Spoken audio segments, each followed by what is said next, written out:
Welcome, everyone. I'm Amy Seeley, president of Seeley Test Pros and Leap, helping students to succeed in all kinds of tests from 8th grade to grad school throughout Ohio. And I'm Mike Bergen, president of G.R.A.D Learning, helping students with test school and life based out of Rochester, New York. Between the two of us today, we have over 60 years of experience at the highest levels of the test preparation and supplemental education industries. We both love to talk and learn about the latest issues in education, testing, and admissions. So let's get down to tests and the rest. The fascinating topic we want to explore today is what is the CSS profile? But first, let's meet our special guest, Brian Eyster. Brian Eyster is the founder of the G.R.A.D process, a system that helps families pay for their children's college education without sacrificing their retirement. With 26 years in financial services and a personal background in planning for his own children's education, he specializes in wealth management, risk mitigation, and resource allocation. He regularly speaks on topics including creative college funding and tax advantage strategies, drawing on years of experience helping families navigate complex financial decisions. Welcome. Good morning. I'm excited to be here.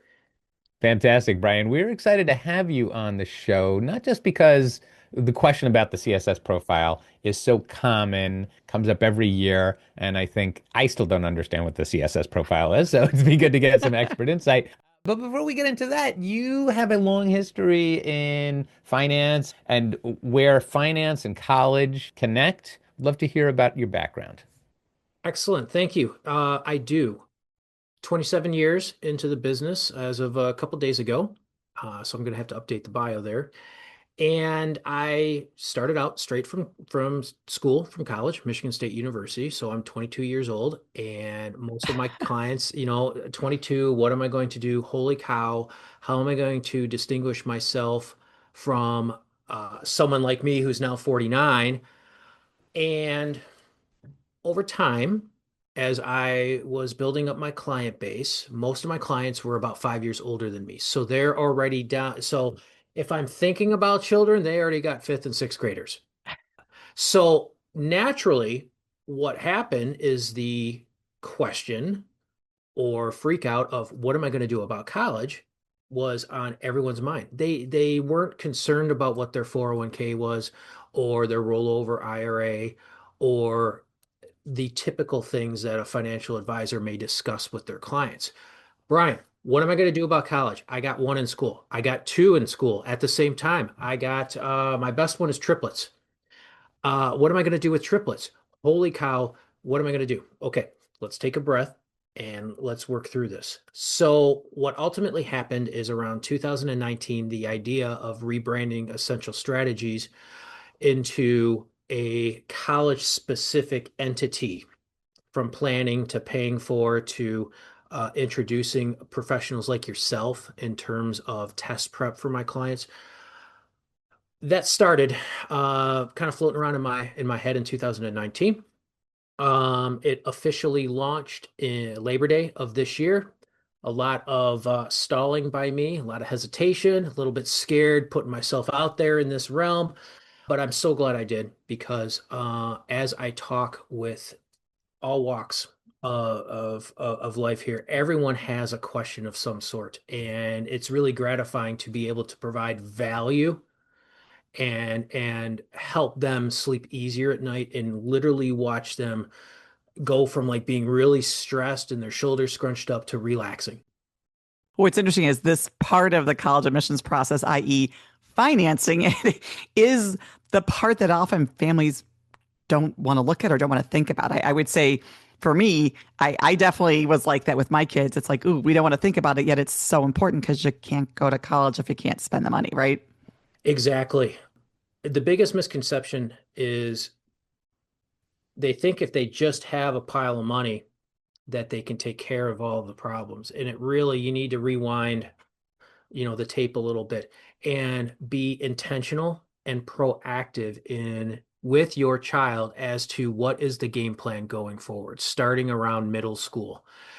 Where are we going? What kind of student do they have? Do they have any special skills that you can, help, complement? Are there any deficiencies that need attention? Things of that nature. And then when you are getting into 9th, 10th, 11th grade, before you're sitting down and looking at the CSS profile or a FAFSA for the first time, you've gone through this with a professional several times, playing what if in a setting like this. Well, what happens if we do this? What if we do this? Um, because every university has their own set of criteria. There's no manual that you can Google and it'll tell you exactly how they're going to take your data. It would make it easier if there were, but there's not. It would be, but they aren't going to make it that easy on us. Well, so let's talk about this because a lot of people have heard of the FAFSA because most people will fill it out even just to get access to student loans. But the CSS profile is something different. So can you tell us a little bit about what it is and maybe how does it differ from that FAFSA that most, if not all families should be filling out? Excellent question.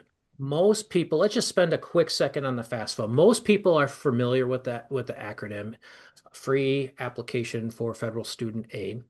That pairs up with public universities. You fill out that form to see if you can qualify for financial aid. Now, what I want us to spend a moment on is financial aid can actually have two avenues. One can be need-based financial aid, where they are looking at the dollars and the cents and the income and your assets and or any extenuating circumstances. So need-based aid. And that's where like the Pell Grant comes into play, need-based scholarships from universities. But then you also have to complete the FAFSA for like my oldest, who started out at Grand Valley. We had to complete the FAFSA so she could get merit aid, and merit is based on your academics Scholarships, and your test scores. right? So, it's fairly for I've done hundreds of them, but for those families that aren't familiar with it, it can be a little bit overwhelming because they're looking at just question after question. They aren't sure what they're filling out, nor do they know how to take the what they're looking at a little bit deeper and how to minimize, how to look as good as possible on paper. That's the FAFSA. Now, let's take the CSS profile. Everything that I just talked about, but it's for private schools. So now they are going to ask a heck of a lot more questions because they are dealing with their own money. I'll say that again, their own money. It's completely different. Institutional money as opposed to public money, if you will, right? Exactly. It's the old phrase of, a friend wins $5,000 and you're telling them how to spend it. It always, when it's not your money, you're always spending it. And so the CSS profile is going to get a little bit more detailed. They are going to ask about such things as home equity, where you don't have to disclose that on your primary residence on FAFSA. They're going to ask you about your retirement accounts. Now, let me asterisk and give a caveat.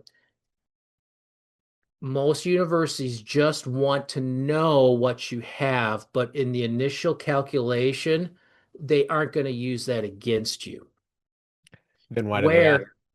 Yes, where that comes into play, Mike, is if you are appealing your initial offer and you're trying to make a case, whatever your case is, I have seen instances where the school, depending on how well you phrase it, and if it's a good tone of the university, not an entitled tone, they'll work with you. But if you come in chippy, like, well, so-and-so got this, they'll come back and be like, you know what, but you also got $725,000 in your 401k, which Yeah, you can also pull out without penalty. that totally makes sense. They're not necessarily using that in the initial calculation, but they're preparing for any kind of appeal process. Yes. I liken the CSS profile. It's kind of like a courtroom situation. Everyone has their case, and it's how well you prepare. So, going back to the CSS profile, they will look at your home equity on your primary residence. They are going to look at retirement accounts. They're going to look at business and farm values as well. Okay, where on the FAFSA, if you are a business owner with less than 100 employees, that has been switched back, where you don't have to disclose that. You do have to disclose that on the CSS profile. The other item where it gets really sticky and uncomfortable if there's separation in the marriage or divorce in the marriage, depending on if there's a breakup and both spouses got remarried, all four have to submit their financials. It Which can, is kind of crazy. I mean, I will say it's kind of crazy that new parties, new people at the party now become somehow like have some sort of financial, some expectation of financial responsibility.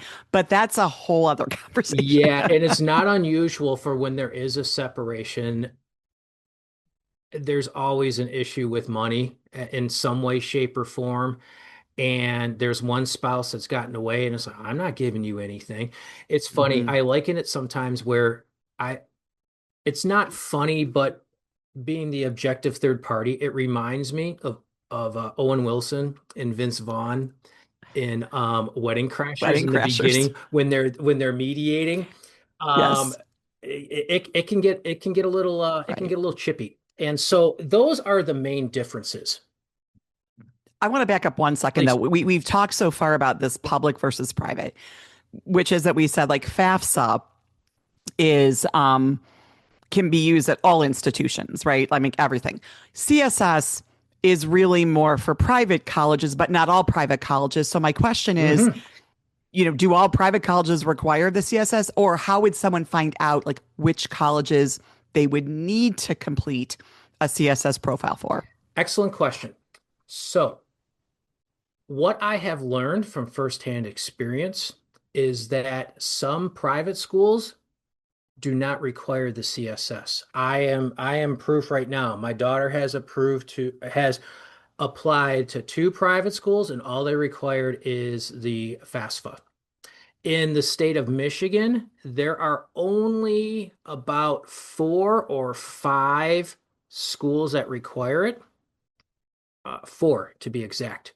As an example, Adrian, Hillsdale, Olivet, University of Michigan. Like But a, those schools want the FAFSA.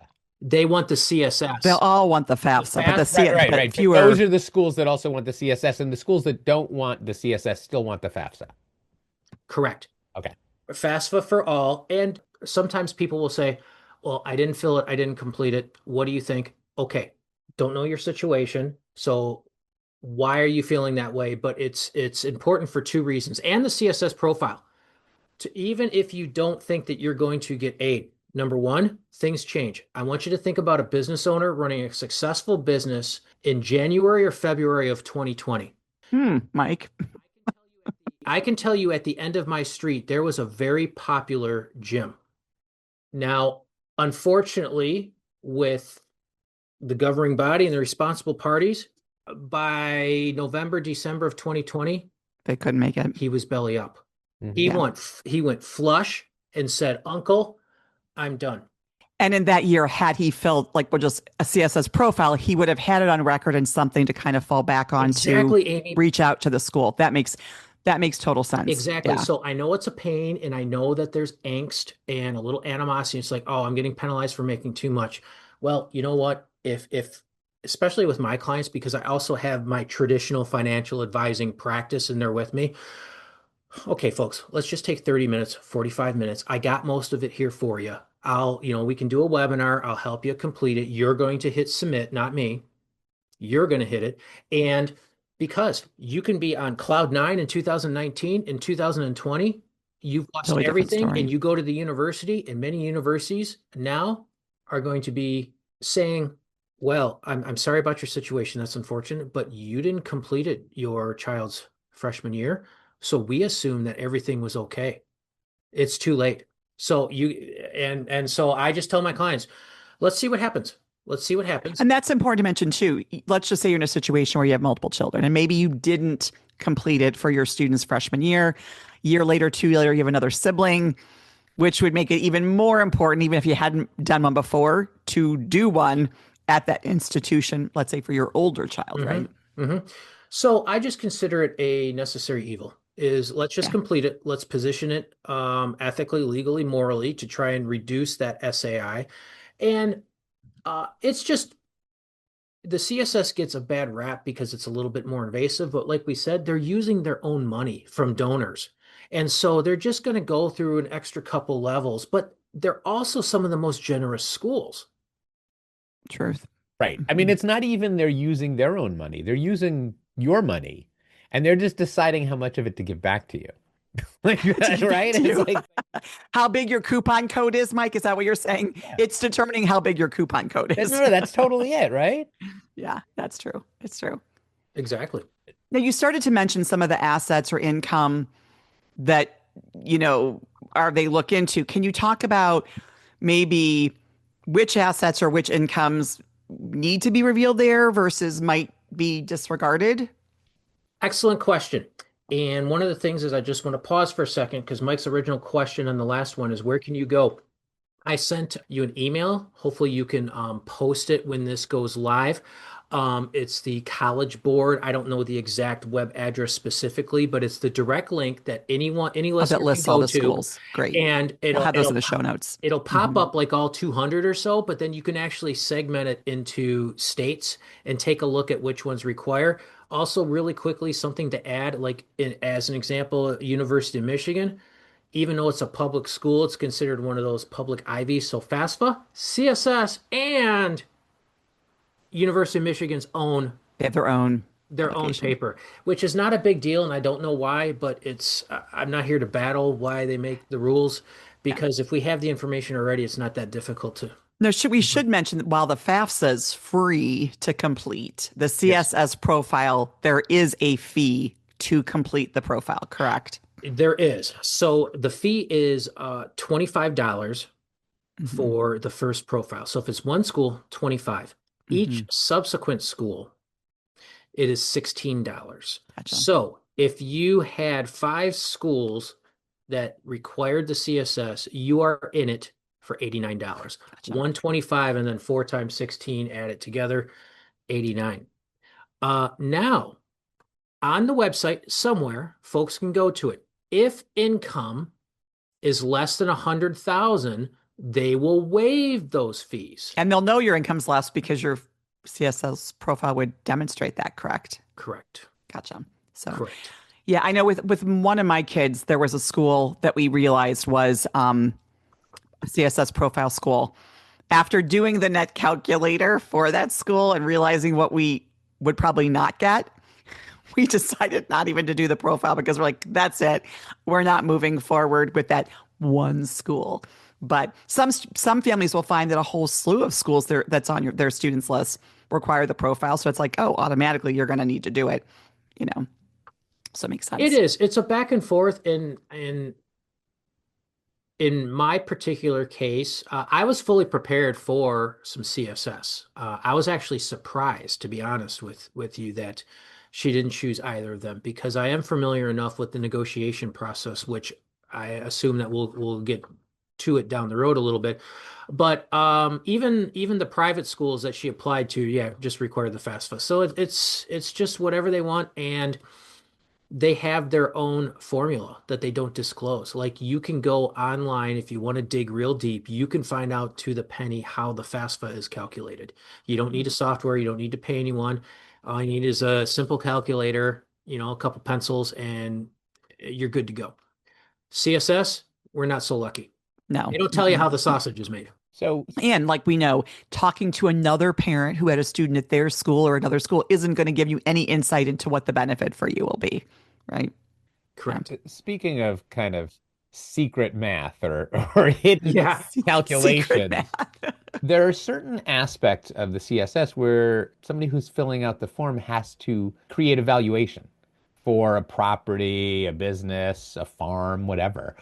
How do you do that properly? And how can you craft those numbers in a way that are both sound and supporting your cause of not paying a lot of money? Excellent question. I like to tell folks that this is not the time to be bragging. This is not the water cooler that all of your every starter on your fantasy football team gave you multiple points this year or this past Sunday. This is the time to be modest. So let's first start with real estate because that is your primary residence on the CSS you have to include, where on FAFSA it's ignored. Okay, so Home value, again, now's not the time to brag. You bought it at a certain price and it's gone up and you're in a great neighborhood and school district. You keep that to yourself. And this is the number one, Amy and Mike, the number one mistake families make is valuing their business and valuing their real estate. So with real estate, I sent you a link as well that you can post for all to see.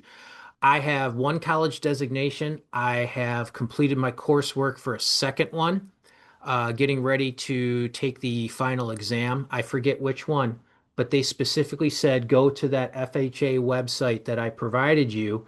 You put in your zip code and they have the data. It's perfect. You just bookmark it, PDF printout, and say, okay, while homes are, let's say 300,000, they may give you a valuation of 275.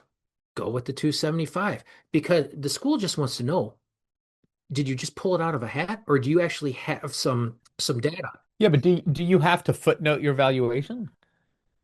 On the application, no, but I have seen varying studies that around 20 to 30% of applications will get flagged as an audit per se, and they're gonna follow up with you and be like, okay, you valued your house as this. Where did you get that data from? Right. They're not just Zilloing your Hmm. address and saying, I see it's worth this much, because this is the kind of thing that we might go through when our county or our town wants to do a Right. reassessment. And then you have to draw, like, you have to bring in a lot of different data. And Yes, you're just yes, saying, have a credible data source and reasoning behind whatever number you select so that you can actually speak to it if there's an audit. exactly. And where this happens a lot is that if I am at a private school here in Michigan, um, and I am from the area originally of said applicant. And wait a minute, I know this city, you can't even touch the neighborhood for 400 and 400 grand or above, and you're calling it 275. Check. We need to audit you. We need things. That's usually what happens. I mean, no one's going on Zillow and cross-referencing. They don't have the time, the energy, the patience. Not digging It's deep on this. Yes, it's really the person looking at the paperwork and they know someone and it's just life experience there. So the FHA site, you go in, you get a valuation. Let's just call it 300,000. Now, what these schools, whether it be FAFSA or CSS, they will allow you to discount it by 20% called the fire sale. Mhm. Let's say I won today 300 grand on a scratch lotto ticket at 7-Eleven and I decide to pay off my house. And tomorrow I complete the CSS profile. So I'm going to say it's worth 300,000. Well, if there's a fire sale and I have to liquidate quickly, I don't have time to wait around and get top dollar, depending on the market. Generally accepted rules, they will let you discount a business and a piece of real estate and a farm by about 20%. Once again, this is now where I encourage, and I have many calls with their tax professional, a CPA, an enrolled agent, a tax attorney. Those are three just to name. I'm also going to encourage that this is the time when you have college-bound students and they are assessing your income and your assets. I'm going to highly encourage you that this is not the time for you to do it yourself on TurboTax. You may have a simple return, but you want someone with some initials after their name to help you out if you're audited. Right. So you're saying that it's okay if somebody wants to go ahead and handle the CSS on their own, that's perfectly reasonable. But if there's an audit, it's valuable to have a professional supporting you. Yes, and let me add into that to help clarify. The CPA comes in handy if you are dealing with a business owner Hmm. Mm. with business Sure. valuations.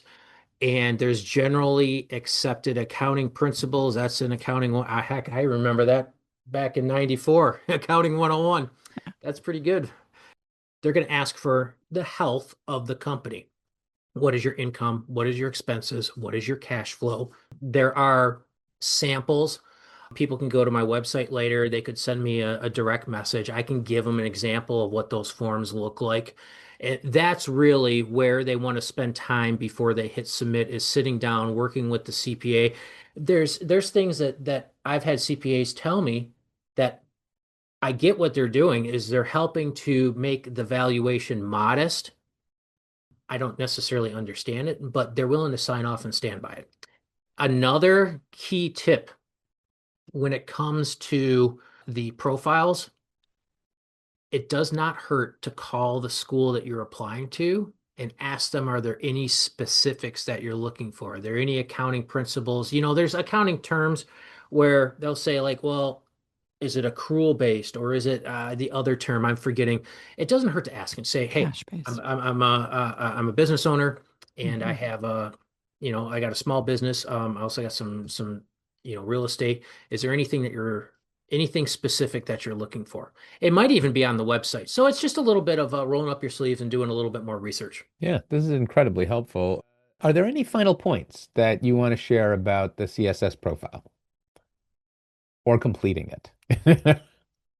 Yes, I would not panic. It's just a little bit more lengthy, a little bit more detailed. But if you have a financial professional or if you're a do-it-yourselfer and you got the spreadsheets, that's okay. There should be professionals in and around your area. You could always contact me where we can just look at your situation and help just look over your shoulder, kind of like a second eyes and ears. Um, it's important to look at deadlines. You don't want to miss a deadline. Once they file it, are they able to amend it if they make an error? Yes, great question. Thank you so much. So this time of year, it's now shifting where more families have completed either the FAFSA or the CSS, and they're like, "Well, where were you 6 weeks ago?" Well, hold on. Let's just talk. Let's see where you're at, because if there are glaring errors and omissions, take the real estate. You got a valuation on the FHA site of 300,000. You put 300,000 in when you should have put, well, you do the discount. You can file an amendment. Also, there's a section on the CSS profile for extenuating circumstances like a job loss or medical hardships, a combo. Once again, call the university because you can also hold off until you get your offer and appeal it. So find out what they prefer first. Some universities are like, no, just tell us right now when you have it. I mean, I wish you would have told us because we would have gave you the better offer in the first place, as opposed to waiting until February or March and then coming back and everyone else is. So just call, email the university and find out. So yes, you can appeal. Let me clarify. You can always You amend can and always amend, change right? the Amend. data. Yeah. Yes. Good records are the best. Find out what the deadlines are at the university. Just know how, just know that each private school using the CSS comes up with its own formula. So it's important to talk with someone that knows what is accessible, what is not accessible, and what can you do ethically, legally, and morally to maybe move around those chess pieces to put you in the best chance for success. That's fantastic, Brian. I know that we have a lot more to talk about. Unfortunately, we are out of time. Thank you so much for joining us today. Thank you. I would like your audience to know how valuable your service is to folks out there. I can give you some real world examples, but let me just give you one that's near and dear, and that's my youngest daughter. So she took the first she took the first SAT. Our school focuses on SAT. I'm sure you know, and it didn't go according to plan for her. So she finally said, "Dad, are you willing?" She was like, to pay for some. Yeah, absolutely. Here we go, open checkbook. And so it was about $750 to pay for SAT testing, and her test scores bumped up noticeably. Because her test scores now went up for $750, and I know that's nothing to sneeze at. She now at one university, they are offering her 12 grand a year over 4 years. That is a rate of return of 6,300%. Yeah. So if any way that I can help you out and we can start talking more, parents need to spend more time in the middle school and early high school years befriending folks like you to learn how, to learn how to be a professional test taker because there's so much money out there. We definitely appreciate that. And we see this all the do. time with the return on investment, not just in terms of financial return, but also readiness for effective test prep. But Exactly. enough about us. Let's talk about you. If listeners want to get in touch with you, what's the best way for them to do that? Best way is to go to my website, essentialstrategies.net. On there, you can surf around. You can find out a little bit about my grad process where it goes into a little bit more detail.